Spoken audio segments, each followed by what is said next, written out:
नमस्कार मंडळी, श्री स्वामी समर्थ. आज आपण आलोय धर्मवीर गडावर. धर्मवीर गड हा नगर जिल्ह्यातील दौंड तालुक्यात भीमा नदीजवळ असलेला एक महत्त्वाचा भुईकोट किल्ला आहे. धर्मवीर गड हा आपले राजे श्री छत्रपती संभाजी महाराज यांच्या पदस्पर्शाने पावन झालेला गड आहे. हा किल्ला माझ्या राजांच्या शौर्य, त्याग, पराक्रम तसेच बलिदानाचा प्रतीक म्हणून ओळखला जातो. गडावर जाण्यापूर्वी आधी आपल्याला मारुतींचे दर्शन होते व तसेच पुढे गेल्यावर आपल्याला कालभैरवनाथांचे सुंदर मंदिर लागते. तिथून पुढे सरळ चालत गेल्यावर कमानीतून पुढे गेल्यावर आपल्याला प्रवेशद्वार लागते. हा किल्ला 360 एकरात पसरलाय. त्यावेळी इथे 52 बाजारपेठा होत्या. दक्षिण भारतातील सर्वात मोठा व्यापार याच ठिकाणी चालायचा. 52 बाजारपेठांमार्फत या ठिकाणी जागतिक दर्जाचा सोन्या चांदीचा व्यापार या ठिकाणी त्यावेळी चालायचा. आशिया खंडातील सगळ्यात मोठी बाजारपेठ म्हणून पेडगावचा त्यावेळी नावलौकिक होता. हा किल्ला प्रामुख्याने 2 नद्यांच्या संगमावर आहे. त्या 2 नद्या म्हणजे भीमा व सरस्वती. या किल्ल्याला पूर्वीचं नाव या गावावरून ठेवलं गेलं होतं. गावाचं जे पूर्वीचं नाव होतं ते पांडे पेडगाव म्हणून होतं. किल्ल्याचं नाव त्याच्यावरूनच पांडे पेडगावचा भुईकोट किल्ला म्हणून ठेवलं गेलं होतं. या ठिकाणी 12 ज्योतिर्लिंग व लक्ष्मीनारायण मंदिर आहे.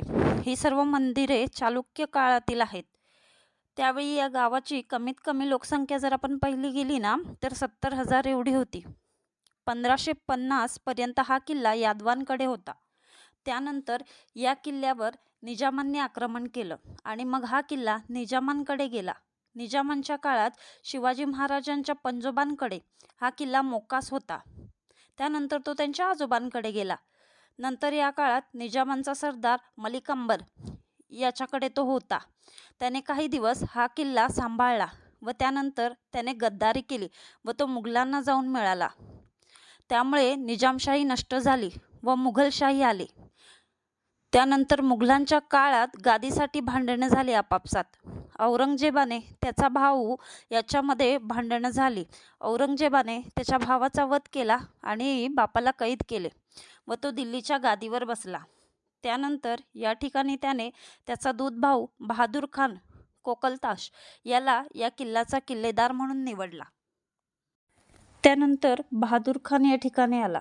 बालेकिल्ल्याच्या परिसरात ज्या पण वास्तू होत्या म्हणजे किल्ल्याच्या परिसराची जी वास्तूप्रमाणे रचना होती ना ती सगळी वास्तुरचना शास्त्राप्रमाणे होती. कारण हा किल्ला यादवांच्या काळातच बांधलेला होता ना, यादवांनीच तो बांधलेला होता. मग यात वास्तुशास्त्र येणारच ना. वास्तुशास्त्राप्रमाणे किल्ल्याचं बांधकाम होतं. हे किल्ल्याचं जे बांधकाम होतं ते हेमाडपंथी होतं. मग बहादूर खानाने ते सर्व पाडलं, पण एवढा मोठा किल्ला त्याला पाडणं शक्य नाही झालं. या ठिकाणचे त्याने महाल पाडले व त्याऐवजी नवीन महाल त्याने उभारले, पण ते मुघली पद्धतीने बांधण्यात आले. जो किल्ला 360 एकरात होता तो त्यांनी 110 एकरातच बसवला व त्यानंतर त्या किल्ल्याचं नाव बदलून त्याने बहादूरगड ठेवलं. पण हा किल्ला प्रामुख्याने ओळखला जातो तो आपल्या श्री छत्रपती संभाजी महाराजांच्या बलिदानामुळेच. आणि कागदोपत्री हा किल्ला पेडगावचा भुईकोट किल्ला म्हणून ओळखला जातो. शिवाजी महाराजांनी हा किल्ला आधी पण लुटलेला होता. ज्यावेळी 6 जून 1674ला शिवाजी महाराजांचा राज्याभिषेक असतो त्याच्यानंतर 14 जुलै 1674ला हा किल्ला लुटण्यात येतो. कारण की राज्याभिषेक सोहळा रोखण्यासाठी जो बहादूर खान असतो ना त्याला आदेश दिलेला असतो औरंगजेबाने की आपल्याला राज्याभिषेक रोखायचा आहे. पण आपले शिवाजी महाराज असतात ते ऐन पावसाळ्याच्या मोक्यावरच आपला जो राज्याभिषेक सोहळा असतो तो ठेवतात. कारण इतर ऋतूत जर ठेवला तर मुघल स्वराज्यावर आक्रमण करतील ही भीती असते. म्हणून पावसाळ्यात ठेवण्यात येतो राज्याभिषेक. कारण त्यावेळी दऱ्याखोऱ्यात मुघल काही येऊ शकणार नाहीत ऐन पावसाळ्याच्या काळात. म्हणून बहादूर खानाला राज्याभिषेक सोहळा रोखण्यात अपयश येतं. ही बातमी जेव्हा औरंगजेबाला कळते त्यावेळी औरंगजेब बहादूर खानावर खूप नाराज होतो. नाराज झालेल्या औरंगजेबाला खुश कसं करायचं या विचारात असणारा बहादूर खान 1 कोटीहून 200 उच्च कोटीची अरेबियन घोडी औरंगजेबाला नजराणा म्हणून आणून ठेवतो.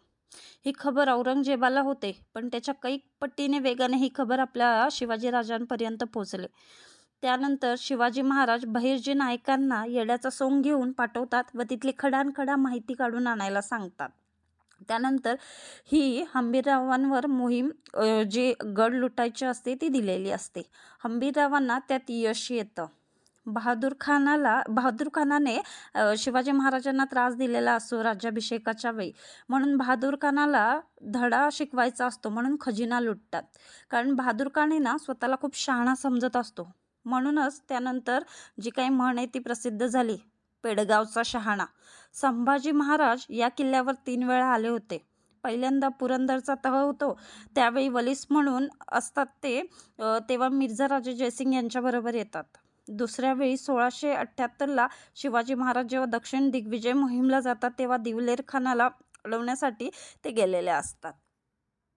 हा किल्ला प्रामुख्याने ओळखला जातो तो म्हणजे छत्रपती संभाजी महाराजांच्या शौर्याने. ज्यावेळी आपलेच काहीसे लोक फितूर झाल्यानंतर राजे पकडले गेले आणि राजे पकडले गेल्यानंतर औरंगजेब त्याचा सरदार मुकरब खान संभाजी महाराजांना पकडून घेऊन खंडोबाच्या माळावर घेऊन येतो. त्यानंतर राजांना तिथे 3 दिवस कैद करून ठेवण्यात येते, कारण त्यावेळी औरंगजेब हा अकलूजला असतो ना. मग औरंगजेब येईपर्यंत खंडोबाच्या माळावर आपला लावाजमासोबत औरंगजेब येतो आणि मग औरंगजेब आदेश काढतो की संभाजी महाराजांना घेऊन या. पण संभाजी महाराजांना आणायचं कसं?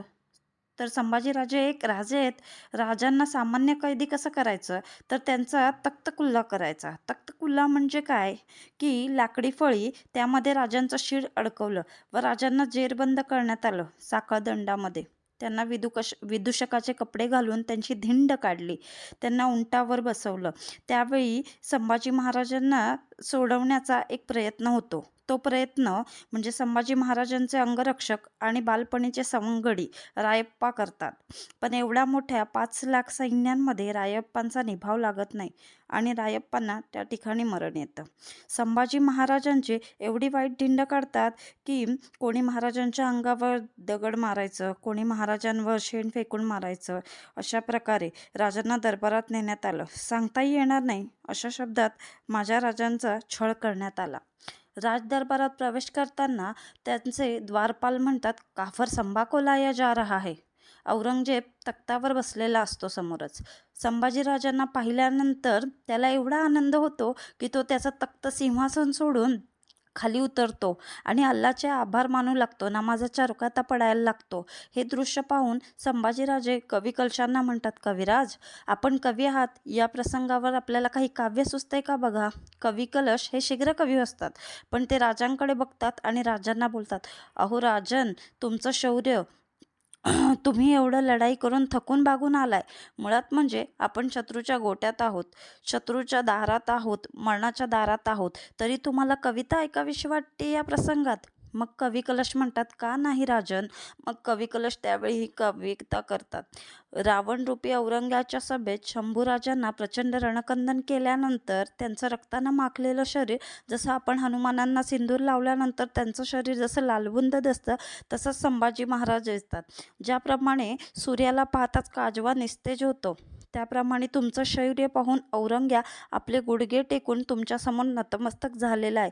हे औरंगजेबाच्या दरबारातील लेखक असतात ना, ते बखरीमध्ये त्या लेखकांनी कवी कलशांनी केलेली ही कविता व त्याचा अर्थ लिहून सांगितला असतो. त्यानंतर औरंगजेब संतापतो, संतापून कवी कलशांची जीभ हाताळण्याचे आदेश देतो. त्यानंतर संभाजी महाराजांना राजदरबारामध्ये आणल्यानंतर औरंगजेबाचा एक सरदार असतो, त्याचं नाव असतं रौल्ला खान. रौल्ला खान संभाजी महाराजांजवळ जातो आणि त्यांना विचारतो, एवढा मोठा शहेनशाह आहे, बादशाह आहे, आलमगीर आहे, त्यांना मुजरा कर. कारण औरंग्यापुढे कोणी मान वर करून उभं राहत नसे दरबारामध्ये. पण संभाजीराजे त्या औरंगजेबाच्या डोळ्यात डोळे घालून बोलत होते आणि रौल्ला खान बोलला, सलाम कर, मुजरा कर. संभाजी महाराजांनी त्यावेळी नकार दिला आणि त्या रौल्ला खानच्या पेकटात लाथ घातली. लाथ घातल्याबरोबर रौल्ला खान दूर जाऊन पडतो. त्यानंतर मुकरब खानाचा मुलगा एकलास खान येतो आणि तो संभाजीराजांना काही प्रश्न विचारतोय. त्यात तो बोलतो, स्वराज्याचा खजिना कुठे आहे. राजे बोलतात, कसला खजिना? आमचा खजिना येतो, इथल्या प्रत्येक कणांकणाचा खजिना येतो, इथल्या मातीचा खजाना येतो, इथल्या प्रजेचा खजाना येतो, इथल्या प्रत्येक मावळ्याचा रक्ताचा खजिना येतो, शूरवीर मावळ्यांच्या कष्टाचा खजिना येतो. दुसरा प्रश्न विचारला, आमच्यातले कोण फितूर होते, कोण गद्दार होते? हे ऐकता संभाजी महाराज उत्तर देतात औरंगजेबाला, तुझा मुलगा अकबर. कारण अकबर हा संभाजीराजांना येऊन मिळालेला असतो ना. आणि तिसरा प्रश्न होता, इस्लाम कबूल कर, आमचा धर्म स्वीकार. असे जर केले तर आलमगीर कदाचित तुला माफ करेल. म्हणजे बघा, कदाचित आलमगीर तुला माफ करेल. संभाजी महाराजांनी त्यांची कोणतीही मागणी मान्य केली नाही. हे पाहून औरंगजेब संतापाने लालबुंद होतो आणि आदेश काढतो की संभाजीराजांवर रोज एक शिक्षेची अंमलबजावणी करण्यात यायची. राजे त्यावेळी 3 दिवस खंडोबाच्या माळावर होते, 26 दिवस या ठिकाणी होते. पहिली शिक्षा काय असेल तर पहिल्या दिवशी त्यांच्या अंगावरचं कातडं काढलं जायचं. आपण बटाटा सोलून काढतो ना, त्याप्रमाणे राजांचं संपूर्ण शरीर सोलण्यात आलं आणि त्यावर मीठ चोळण्यात आलं. दुसरी शिक्षा, पकडीने त्यांची नखे काढण्यात आली.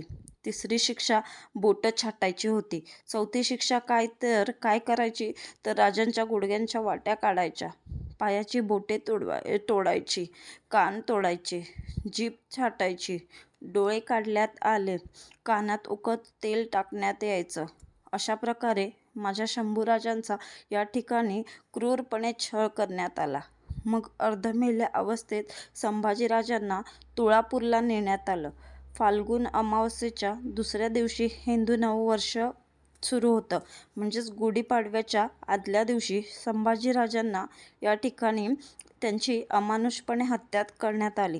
पदस्तंभाला बांधून त्या ठिकाणी आपल्या राजांचे तुकडे तुकडे करून भीमा, भामा, इंद्रायणीच्या नदीपात्रात संभाजीराजांचे तुकडे फेकण्यात आले व तिथे आदेश काढला, कोणी राजांच्या शरीराला शिवायचा नाही, अग्नी द्यायचा नाही. खूप मोठा त्याग आहे हो आपल्या शंभूराजांचा. म्हणून आयुष्यात एकदा तरी आपण धर्मवीर गडाला भेट दिली पाहिजे, आपला इतिहास जाणून घेतला पाहिजे. आपल्या राजांनी धर्मासाठी, स्वराज्यासाठी स्वतःचे प्राण त्यागले. त्यांचं बलिदान आणि ऋण कधीच न फेडता येण्यासारखं आहे. जीवनात आपल्या मुलाबाळांना आपला इतिहास, आपल्या राजाचं शौर्य माहीत पाहिजे. म्हणून एकदा तरी आपल्या मुलाबाळांसह आपण इथे जाऊन आलं पाहिजे.